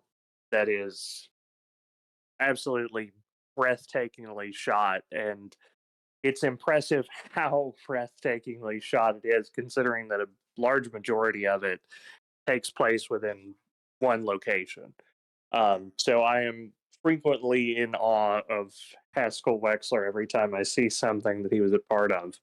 You just feel Um, like you're there, and that I think is like you've accomplished your job as a cinematographer if you can just immerse yourself fully in the image. yeah, no, 100%. Yeah, it doesn't even And that it has to be so, framed beautifully. It's just that you create that sense of immersion, like feel like you're in the ward with them, so to speak. yeah. And I will say, going back to the point about the chief and that character, one thing that the book actually goes into, and I was actually glad that they cut this from the movie, But the book actually talks about that the chief is actually there because he's like a paranoid schizophrenic. And so he's almost like an unreliable narrator in the book And he is the because narrator of the book. he is the narrator of the book, but he's super unreliable because he talks about that there's this secret organization that runs the world called the Combine, and Nurse Ratched must be an agent of the Combine, and I mean maybe that works in the book, but I feel like it kind of Silver Lake's undercuts. He It, has it, these, yeah, he has these like hallucinations of like machinery in the walls, which would have been a really cool visual. But I do think that adapting it to film, it's a much more satisfying reveal that he is into mute in the latter and I half of it. also think I also think that it somewhat undercuts the emotion of the ending because I feel like in this version we know what's going on to be true. Like we know what a horrible, awful person Nurse Ratched is. And I feel like if there was any doubt that she wasn't as despicable or you know, as awful as we're seeing her to be, then I think the ending doesn't quite work as well. I just have one more point about Nurse Ratched before on. I think say, but one thing that I think makes her character truly terrifying is how mundane and commonplace people like her are in real life. Yeah. Like the lady at Blockbuster. She actually wasn't bad. She was just sort of taken aback that I was renting it.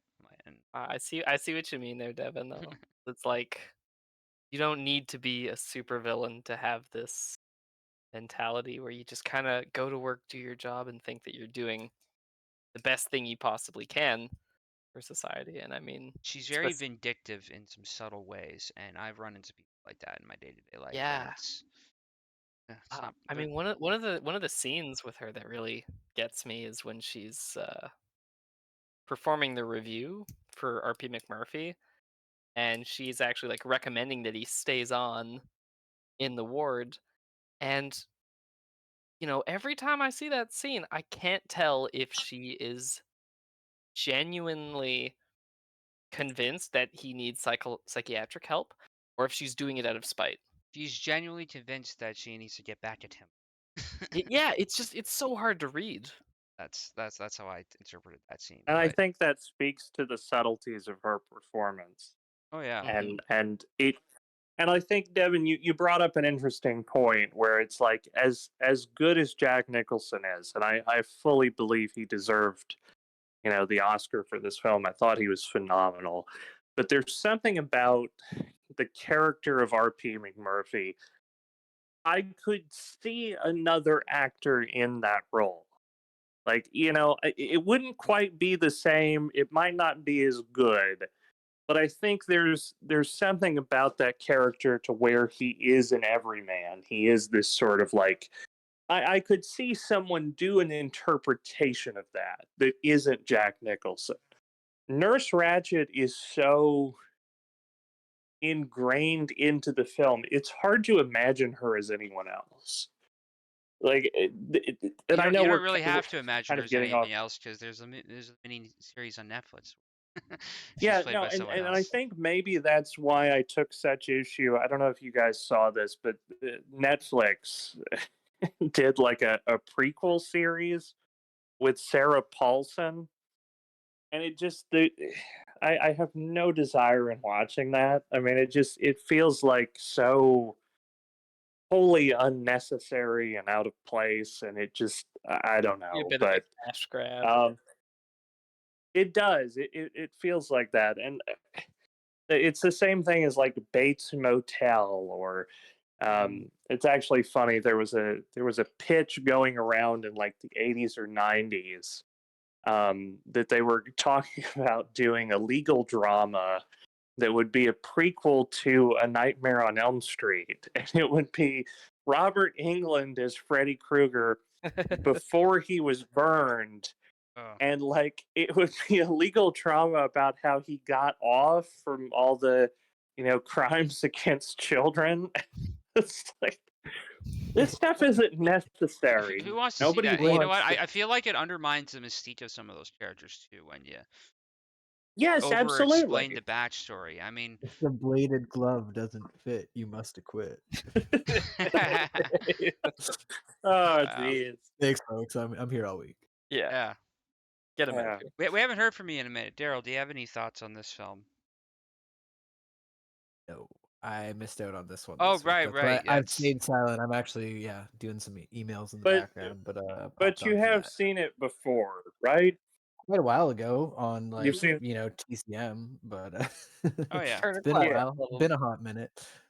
I like Scatman Crothers' little cameo in this. I mean, he's sort of the night watchman who gets bribed into that McMurphy bribes to letting the girls in. And he ends up getting really deep shit for it, which is hilarious and heartbreaking at the same time. But I also just like that they're both in this film because they both also end up in The Shining like 5 years later.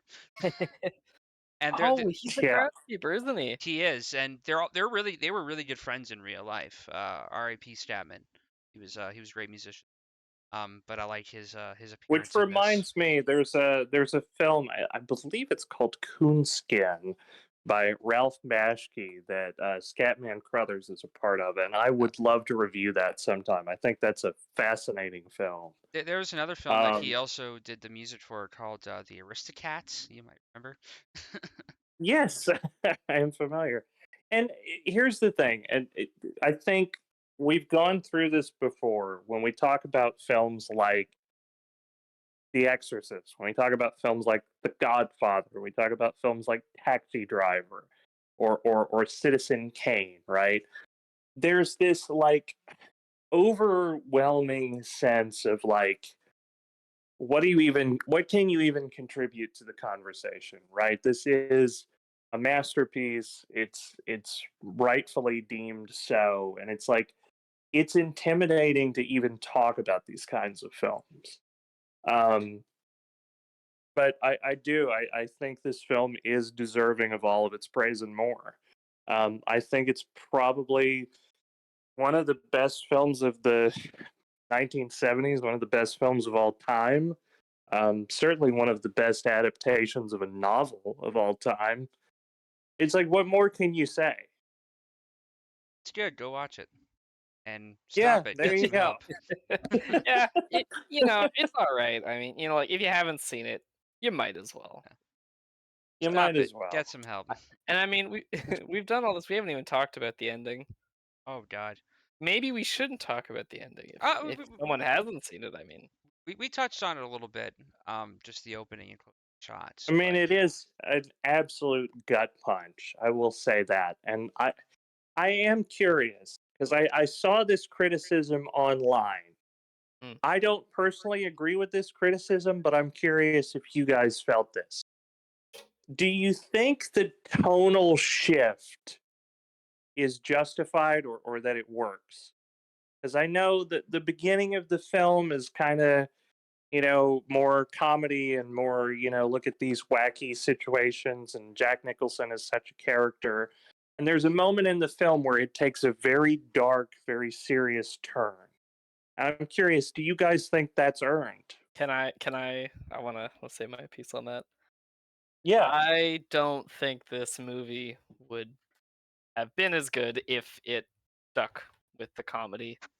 I'm gonna be Yeah. honest. I think it needed the tonal shift because ultimately, it was a movie about one dude against an institution, and when one person fights an institution, that normally doesn't end in the person's favor; it ends in the institution's favor.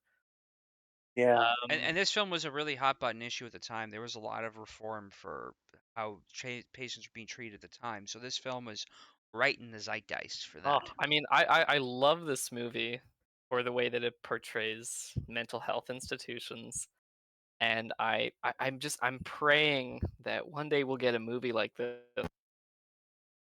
Oh, lost your connection there. Oh man, another one. Another one bites the dust. Hearing the Windows noise in the background. Well, no, I was almost reminded of like Dog Day Afternoon or those Mhm. other films that we've talked about that just came out at just the right moment, that just perfectly captured the zeitgeist. And I wonder, when was the last film that we had that did that in the modern age? Ooh, question. I mean, I Ooh. think Everything Everywhere kind of. Spring Breakers. I was just about to say. I was just about to Yeah. mention Everything Everywhere. Spring Breakers too, though. That was another one that kind of flew It's under the I radar feel earlier. this like That year. wouldn't be as I recent. There's definitely more things in Yeah. the in I mean, between. 40 but year I old. also feel like Spring Breakers was sort of misunderstood at its release. Oh yeah. I feel like that's one that people are Spring only. break. Spring Hey, break I forever. understood it the first watch, so Oh I no, saw it in I theaters, I so was I'm in the. I was right there with you. I'm just saying, like, there's another film that I think was far too ahead of its time, and people are starting to catch up to it now. And unfortunately, it's one of those films that's like, it's both.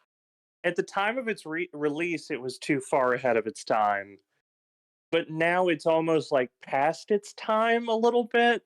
But Southland Tales, I Mm, think, is a phenomenal film that was severely misunderstood, but perfectly captured this moment in American politics specifically. And I would love to talk about that film sometime. Um, we're getting a little bit off topic. One Flew Over the Cuckoo's Nest. What are we thinking, boys? I mean, I think this film's a solid 8. I'll just say that. Only an 8. Only an I eight? could go higher. I I Only fifth? I might be coerced. um, I'm gonna take the 6.9 that you gave to Warrendale. I'm gonna flip But that around. may not have been warranted. I agree, but I'm gonna give Cuckoo's Oof. Nest a 9.6. nice.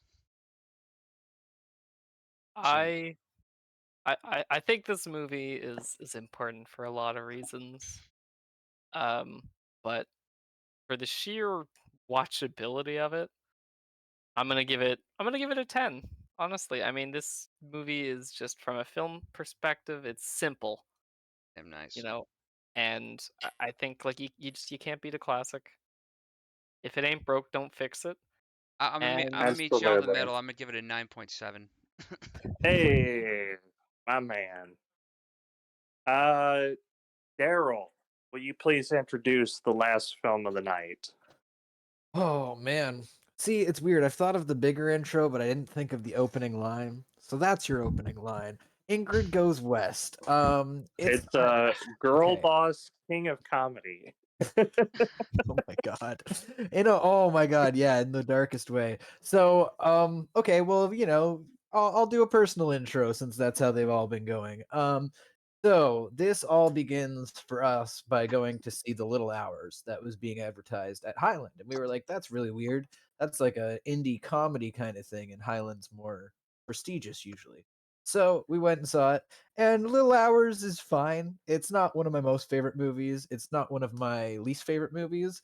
I don't know, like half the comedy hits. Regardless, I remember seeing that there was a trailer for Ingrid before that, and I don't know if it was already announced that Highland was getting it. I'm not sure. But either way, we saw this trailer and we're like, holy crap, that looks amazing. We got to go back and see it. And I feel like it was one of the few times we went to see in like a theater completely empty at the Highland with that giant auditorium. It feels very weird when that happens. And honestly, it's stuck with me ever since. I've recommended it to a lot of people. Man, I should have asked permission to tell the story. I'll loosely tell a story anonymously, but this movie has literally altered lives of people I know. Um, and yeah, like I think that it has no business being as good as it is because really what is it but a kind of drama darker like it leans to comedy, Aubrey Plaza piece, but I think of all of the things Aubrey Plaza's produced and starred in, like this to me is kind of the pinnacle of it all. So yeah, I don't know how everybody else felt, but plot wise, sorry, I guess I should touch on Aubrey Plaza plays Ingrid, who is somebody who is dealing with her own mental breakdown, or third time being in a mental hospital of sorts, beginning this movie. And just as she's released from care, she kind of spirals again into her old habits, and by doing so, we get to kind of see firsthand what she's been through, and she's not really the most likable character of sorts. And then over the course of the movie, she literally goes west. I always like the Fable Goes West kind of reference. I The was I title. was gonna say Um, like I almost wish we did a Gone West trilogy with Five Goes West, Ingrid Goes West, and Wild Wild Once West. upon a time in the West. yeah, something. I like Something. that. But yes, regardless, she kind of travels there to kind of immerse herself in what is now like a very popular idea of like this Instagram culture influencer thing. But like, I don't know, man. When this came out, this kind of seemed like a little far fetched, and it does not seem far fetched at all on a No. rewatch. I think it was a little ahead of its time in that regard. And yeah, I'm really curious to hear your thoughts on this, and Adam, in terms of like mental health, because yeah, I think that's what really struck me on the second watch. The first watch, I was kind of just blown away by the craziness of the story and like how well executed each little plot point is. But the second time it was like, man, this is a damaged person, and like everyone is pretty damaged as we come to find out. But yeah, that's my little intro. How'd you guys feel about it? Liam, what did you think? Pepper spray. The way this movie opens caught me off guard. I loved it, honestly. It was very enjoyable. Daryl, to kind of bring it over to like what you were saying with regards to like the mental health. Yeah, it's just you get this idea that Ingrid is not really normal, or not really like well adjusted, and then just through seeing her spiral on like social media, and she discovers Elizabeth Olsen's character and gets that like sliver of attention on social media, decides to take all of her savings and move west to pursue this idealized lifestyle. And it plays with a lot of concepts that I like to see in movies these days, which is like mental health and how that plays into social media presence. The fact that she's like trying to craft her life to look like Elizabeth Olsen's. I forget her character's name.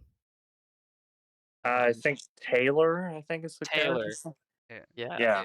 It was like Taylor Made or something was her Instagram handle, Yeah. and And some, this is one of the few films that I've Ooh. seen integrate like Instagram culture in a film that way that feels organic and not cringe. It doesn't feel like a surface level misunderstanding of how social media works. Like filmmakers get kind of how uh, persuasive and how influential social media to how yeah. people behave. Like So she buys books and certain products and things just because Elizabeth Olsen's character does.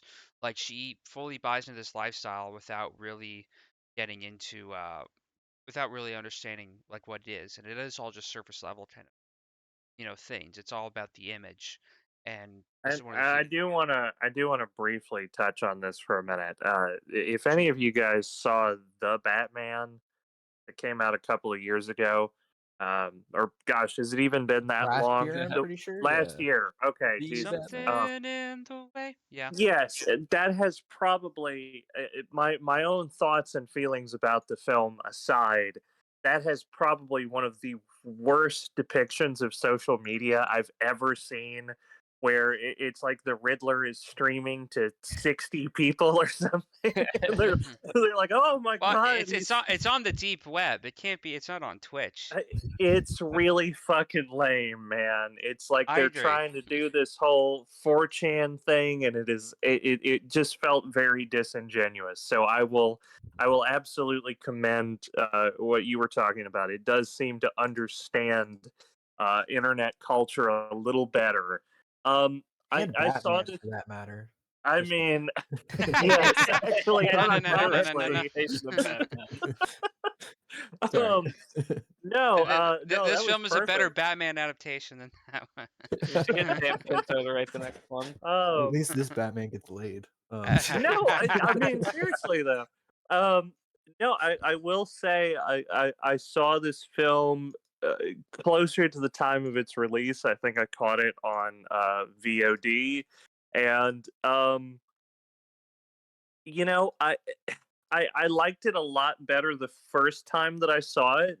I feel like at the time it was ahead of its time, and I feel like now, you know, like post Spring Breakers and post, uh, you know, bodies, bodies, bodies. I feel like I've seen this done not necessarily better, but I've seen this maybe a little bit more interesting. I think that it's a phenomenal film. I respect what they did on what appears to be a minimal budget. Um, yeah, I mean, I will say this: Aubrey Plaza is probably one of the most underrated actresses working today, and I say that because when she's brought up in conversation, usually it's a lot of thirst. Like it's a lot of, oh my god, she's so hot. Like, you know, Or that step she on plays me the or exact whatever. same I love that quirky, not conventional type kind of No, you and fed me no, in my sleep. she's no, and she's very attractive. But I'm talking purely about talent. I have Oh, seen so many films where a perfect example of this. I don't know if you guys have seen Mike and Dave Need Wedding Dates. Yes. It's fucking oh awful. yeah. It's a horrendous fucking movie. It's terrible, but she is phenomenal in that film. Her performance is believable, it's genuine, it's human. It's so far better than that film deserves. And I noticed that even in these crappy productions, you know, fucking Dirty Grandpa, she is genuinely giving the best that she possibly can consistently. And she only did Um, that film because she wanted to sleep with, or at least virtually sleep with Robert De Niro, which, you know, I mean, if there's any good reason to a be in a movie. he's he's a good looking Robert guy, De I Niro. guess. If Yeah. you're into, you know, old Italian guys, I don't know. Which, Travis let's be Bickle. honest, we all are.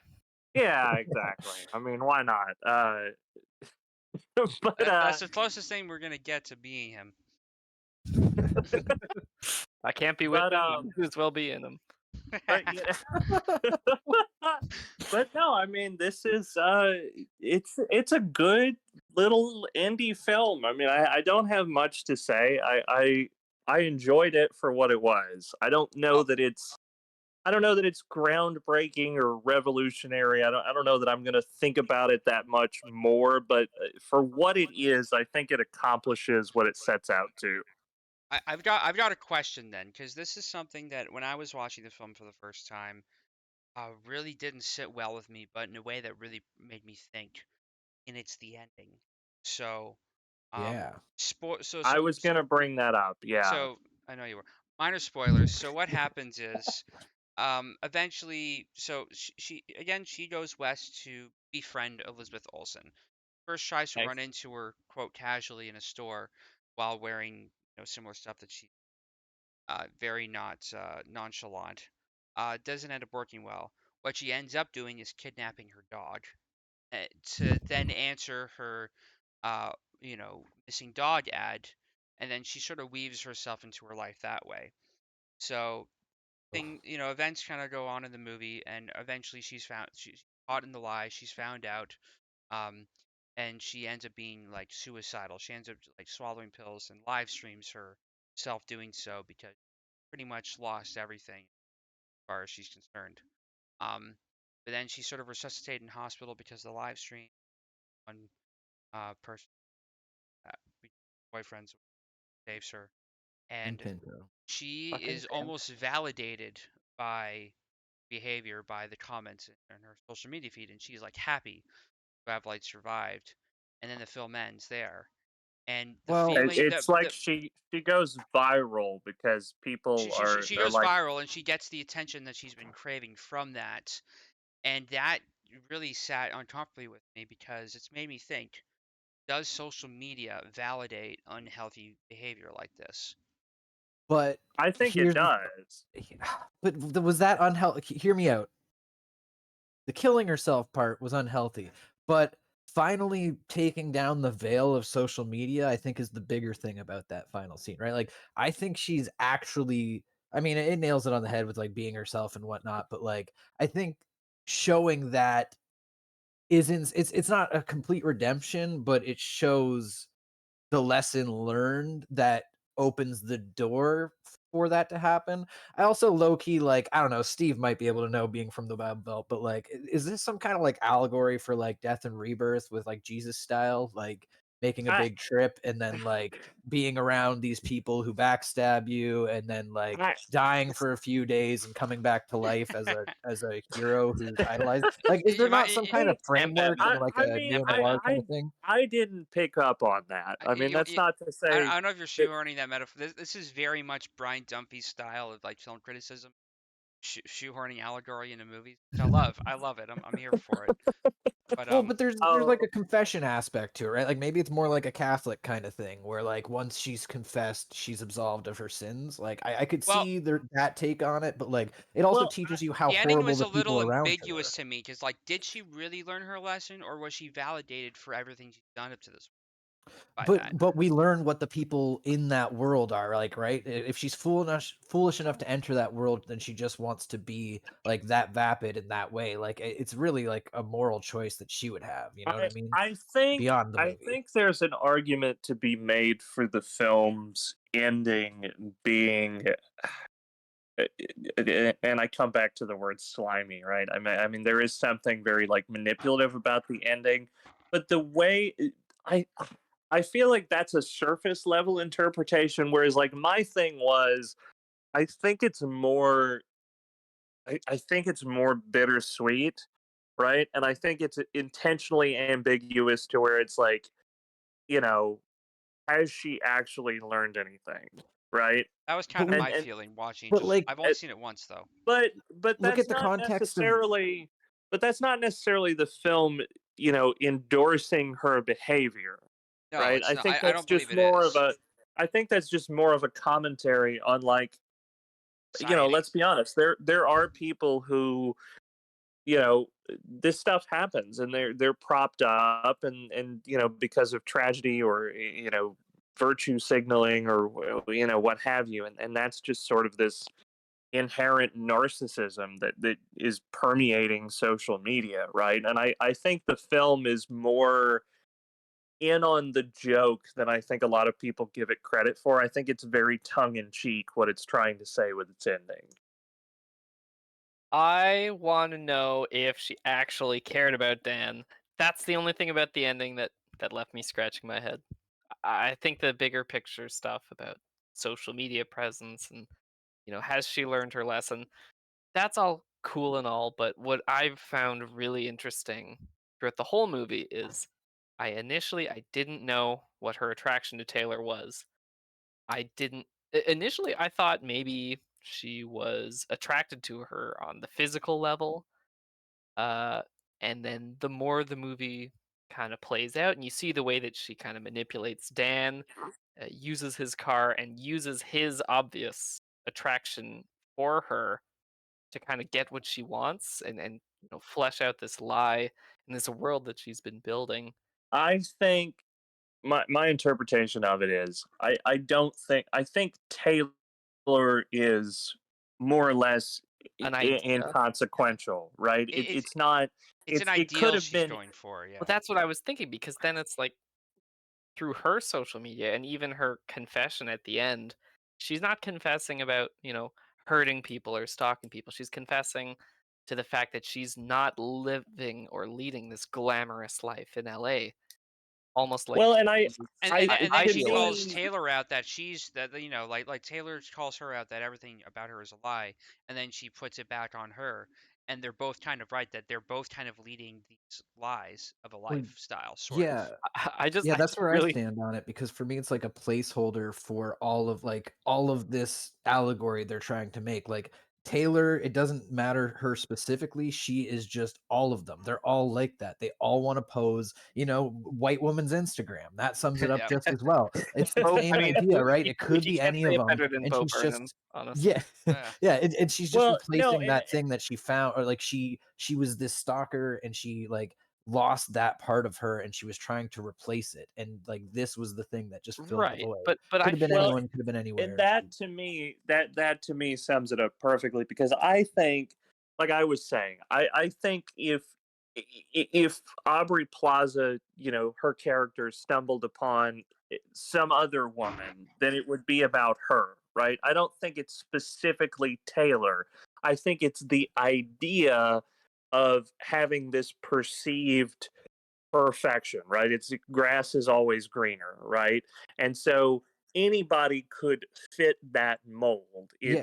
This is a woman who's the same age as me, who seemingly has similar background to me, and look at how successful she is, so I'm going to emulate that so that I can also be successful and well liked and popular and all of these other Yeah. things. And that's the mental health side of it, right? Because that's where I really see the movie. And I was trying to say earlier, like, think about how it's all framed, right? Like, we may think horribly of this person, but we've only ever seen her post a breakdown. Like, look at Back to Warrendale. It's the framing of it all. We don't actually get to see normal her with her mom and to know she was this nice person or whatever. They don't give us that. They literally drop us in with her and how this mental health is affecting her, and we only get to see that. So that's why, to me, it's not about like complete clarity, because I think it's also representing that with serious mental health there is no happy ending where everything's just solved. Like, this is just like a step to hopefully the right direction, but like not giving us that yeah. is And also a sign of you like could see that everybody. it was a Sorry. pattern with her before, because she shows Yeah. up to the one girl's wedding, a girl that in real life she hardly knew, but she built up this parasocial relationship in her mind and felt so insulted that she wasn't invited to her wedding. Like, she might know her by name on social media, but they didn't really know each other. But she still felt so personally slighted that she wasn't invited that she goes up to her and pepper sprays her in the face, which is what, lands her in the mental Well, institution. and I think that also kind of ties into the ending and the fact that it ends so suddenly. We don't get any resolution to her story. Her mental health Yeah. isn't just magically fixed, because in real Bingo. life, And it's like, that's not how it works. and it's like, do we wonder did she actually learn her lesson this time, or is she gonna regress back into that kind of pattern? So And I like not knowing what I personally. love about this movie is just Dan as a character. Yeah. Every time he was on screen, he was just being his most authentic self. Loves Yes. Batman. She could give a fuck about. She does not care about Batman Oh yeah. whatsoever. No. Well, I don't know. Is it, I like that he champions one of the worst Batman films too. I unironically love those as Yeah, a that's how kid, you right? know he's a true fan. And exactly? it's like Batman and Robin and Batman Forever were my two favorite films growing up when I was a little When he's talking about Jim Carrey as the Riddler, I'm like, absolutely. kid. Absolutely. He knows what is good about that movie and it's what is bad. And Um oh, sorry, just the one thing I want to get on, and I'm not, I'm sure you guys saw it as well, but when she borrows his truck the first time, it's just absolutely like so disrespectful with his property. Doesn't even get back in time for the table read like she said she would. And near the end of the movie, when she's texting Dan again, you can see in her previous texts, she's like, "Hey, I had to leave suddenly. I'm sorry. Also, I borrowed your truck again." And it's just this, like, you can Yeah. see almost this pattern of like Oh yeah. she uses Well, people. She doesn't really She care. also disrespected the one stipulation he had about the apartment was bringing a pet in, right? Oh, absolutely. yeah, no respect whatsoever. I don't Nevertheless, Dan was able to, I'm sorry for my use of this word, riz his way know. through, when they're having the meal at the restaurant. She is absolutely terrible to the waitress who comes and starts talking to Dan. Uh, and all it takes is for him to say, I just think you're like a different person. You're not like everyone else. You kind of shine differently. And I think that shines a light on an inherent need that she had in the movie. Something that she wanted from Taylor was to be accepted for who she was. But ultimately, she fabricated herself to be accepted by her, whereas she never and had I the true don't Yeah. background think with Dan. I don't think she actually cares about Dan. I think Dan is more or less a means to an end, I right? And disagree. Yeah. I think it was that way for most of the movie, but through like everything that Liam's saying, like there's like she's slowly getting proven that like when you're struggling the most, it shows who's there for you. And Dan was there for her, and like you said, he's still Batman. That's the thing you got to remember. It doesn't matter if she likes him back. He's fucking Batman, so he's gonna make that call no matter what. Tell You me know what I Gotham mean? needs me. Tell me Gotham needs me. Bingo. And can I just say, True. for, like, I wanted to touch on what you were saying earlier. Like, I want to give shout outs to a lot of performances here. Billy Magnuson, everything I see him in, he goes so hard, and being like the coked out brother in this was I love actually them. maniacal. Great performance. Fantastic. Wyatt Phenomenal. Russell, I'm sorry, he does nothing for me in the MCU, but that speech by the poolside after he skinny dipped alone was phenomenal. He actually can act, and I want to see more of that out in the world. Not He just was in the fucking. MCU. He's Captain America 2.0 that killed the guy with the shield, and Oh yeah. I'm not Oh, getting yeah. into it. No, I Yeah, remember him from Black Oh yeah, Mirror. he fucking he's curb anti-soldier. stomps that dude. Bingo, Yeah. bingo. Again, Audrey Plaza, one of my favorites. O'Shea Jackson Jr. I think he pulled it out. And even Elizabeth Olsen, like she does some real good dramatic stuff in this. That again, I don't really see much of that from her in the MCU, even though they try and force.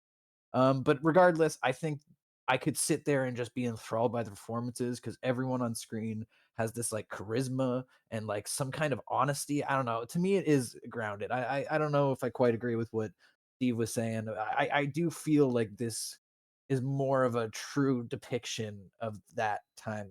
Maybe that's just my perception of the time, but Well, and I will say, I think like I feel like you need the genuine performances that they got for this to work. bingo. And I feel like I feel like with it being as small a scale and as intimate of a character piece as it is, like it doesn't work. It kind of like what we were talking about earlier. It lives or dies in the performances, and I think that's there's a version of this film that is significantly worse without Aubrey Plaza, without Elizabeth Olsen, Yes. without O'Shea Jackson. Like, Oh yeah. they're the lifeblood. The writing is good. Don't get me wrong. The direction is good, but it is the people that are bringing these words to life. And I'll say cinematographer too. This is a better looking comedy than most comedies. Like when they really lean Yeah, into no, it. Like 100%. Yeah. I wasn't I wasn't head over heels, but like it's what it needs to be for sure. Also, Yeah, I want to just have. shout out the director Matt Spicer. I think this is the only film he's directed so far, which Isn't he is like So a music video guy? If I remember. he actually does have, I think it's a documentary maybe called Angeline, which is ironically touching on a lot of similar things about kind of a real life similar situation about someone who is kind of seeking fame, and it actually looks fascinating. So yeah. Could we also just quickly touch on Ezra's paintings? Oh Oh my yes. god. Oh, Yeah, I it's mean so we're talking about like lackluster. social media depiction and just kind of just you know hashtag squad goals. just yeah Pay me $12,000 for this painting I pulled out of the thrift store and just added text to. yeah, I just feel like that's I don't know. I mean, say a bunch of big words. I think it's indicative of the social climate when this Just film was released. just how shallow of an artistic expression it is. I Yeah, mean, it doesn't mean anything, and that's the point, basically, right? there was like a cool movement. Well, there was this one person that took like thrift store paintings and added like these monsters to them, and I think Weezer used that as a cover for one of their albums. That was kind of cool. But this is sort of taking it to like the nth degree, where this is like It's with the hashtag. That's that. what gets me. Oh Not the yeah, hashtag. Okay, it's postmodern. and she With the just hashtag, it's Are you talking about everything will be all right in the end? who me? No, the Weezer album. Regardless, we Oh, can okay. talk about this Oh, after. I guess so. Yeah. I don't know. Yeah, I got one more little anecdote about this, and I'll be anonymous and I'll be quick. But I was showing everybody this when it came onto Netflix because nobody I knew had seen it, and I thought it wasn't gonna pop up again. And after seeing it again, I was like, everybody's got to watch this. One buddy I showed it to, he had been dating someone for like 3 years, I think, and gigantic Batman fan, like straight up. like the movie really connected with him, I'll Oh say. no. And yeah, so it got to that awesome, incredible scene where they recreate the Batman Return. Just that pink lighting. Regardless, got to that scene, and I remember him saying something about like, man, that's crazy. And like a couple months later, I found out that he broke up with his girlfriend, and one of the main reasons was he saw that scene and realized that he was dating someone who would never do that for him. And happy ending, he met somebody like a year later and is now engaged, so everything works out for the right reasons. But Does yeah, she it does took this she movie to dress up kind like of. Catwoman for him? I I I mean, cannot inquiring confirm or minds. deny that. I have no I idea. mean, Tell me Gotham needs me. Right? Oh my god, so good. That's the funniest line in the movie. Oh man, well, and that he does the Batman voice when they're fucking doing the The heist. kidnapping. Oh my god. Oh god, that okay. kidnapping scene was so bad. I mean, it was poorly executed, but it was hysterical. It's like Olga. it's like what was that line he said? He said Tupac said there'd be days like this or something like that. He tells him. I Oh, love so Dan's good. commitment. Like he knows shit is getting fucked up. He knows that he shouldn't be there. He knows he's probably in it with the wrong girl, but you know what? Gotham needs him. Gotham needs him. On that note, I think we should get into ratings. Um, I'd give this a solid 8. Uh, I'm gonna be slightly less generous again. I don't know how well this compares to Spring Breakers, to fucking bodies, Spring and films break. that have come out since that I much prefer. And maybe this is also just because I think those films probably had bigger budgets and more kind of weight behind them, whereas this is very muted and very indie. All in all, I think it's really fucking good. It's funny. It's well shot. It's well acted. There's a lot of heart, surprisingly, in this film. I'm gonna give it like a 7 out of 10. Right on. I think honestly, yeah, listening to what everyone's said about it, I feel like an 8 is appropriate Oh yeah. considering the movie is I mean it is what it is. I enjoyed it from the moment I turned it on. Even though there wasn't that much of a dramatic climactic finish, cathartic finish even where there's lots of resolution. I felt giddy when the film ended and you see her face light up because it was almost like watching an addict get their fix and it's like, yeah, she's okay now, but how long is it going to last? Question. It's an enjoyable watch, but it says a lot about society Yeah. at the I same think time. guess I would say it left me wanting more, honestly. Oh. Daryl, In the what do best you got? way. I mean, yeah, this one holds a special place in my heart. I really fucking dig this one. So I'm going a good old 9.6 on this. I really Ooh, love the performances. damn. Nice. Okay. Super love the cinematography. I don't know. There's something about like I don't know if this is necessarily like a neo noir, but like the way the film flows, like just from point to point, from things like the second it almost gets boring, it switches up. Like I Mm. love it when a film just has my pace, and I think that's at the end of the day what this was. It's a Very very my well pace. paced movie. Like it doesn't overstay its welcome, and it feels like it just is on a certain trajectory and knows what it's doing, and it's very competently made. Yeah. Wow. This Well, has been one of the episodes of all time. Certainly movies. has. we have This Movies, we have are been they through good? the ringer. Do we like them? Should we Find out watch more at them? 11. We have I feel like we've all kind of gone a little mad here. So I think this was a smashing success. We all go a little mad sometimes. I want to thank Liam for being here. Thanks for being on Yo, the show. I Thanks think you for did. having me. Yeah, we'd love to have you again sometime if you're up for it. But Hey, yeah, I think this went really well. It's the first time I've hosted the show on my end, and I was pretty nervous about it going in, but I feel really good by the end of it. I think this went pretty well. I'm happy to do more whenever get a regular schedule going again. I Love think we are going to be, as far as I know, moving forward with like a monthly basis so kind of giving us time to prepare and get our own little mental health reprieve, as opposed to, there was a time where we were doing the show 4 times a month, and we went down to like every other week, and it was 2 times a month. And I think once a month is probably a healthy medium, as we are kind of focusing on other projects that we're excited to bring you and stuff that's in the works right now. I know we've talked about, June's coming up, doing a Pride Month episode, and so there's definitely stuff in store. I am so excited to be a part of it. Yeah, we got a lot of exciting things in the works that we'll be announcing in due time. Thanks again, everyone, for tuning into this new show, Montage et Toi. I almost made it Menage, but I figured we had to.